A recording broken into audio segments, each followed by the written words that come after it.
উজান থেকে নেমে আসা পাহাড়ি ঢল ও কয়েকদিনের টানা ভারী বর্ষণে পানিবন্দী হয়ে ঘরছাড়া কুমিল্লার ৩ উপজেলার লক্ষাধিক মানুষ। বানের স্রোতে ভেসে গেছে ঘরবাড়ির মূল্যবান আসবাবপত্র। আশ্রয়ের সন্ধানে মানুষ ছুটছেন উঁচু স্থান ও আশ্রয় কেন্দ্রে। বিভিন্ন এলাকায় বিচ্ছিন্ন হয়ে পড়েছে সড়ক যোগাযোগ ব্যবস্থা। অজানা আশঙ্কায় আতঙ্কিত হয়ে পড়েছেন বন্যার্ত মানুষেরা। পানি কখন আসছে আপনার এখানে? পানি এখানে আসছে কালকে 6টার দিকে। তা আপনারা এখান থেকে ফিরে আসছেন কখন? এই যে এই মাত্র তা এই ভিজা অবস্থাতে ছিলেন? অবস্থায় ছিল।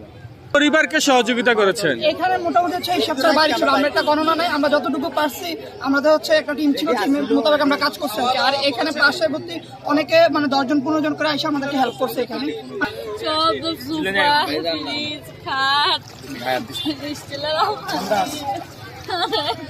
এই পানি কখন থেকে বাড়তে শুরু করেছে?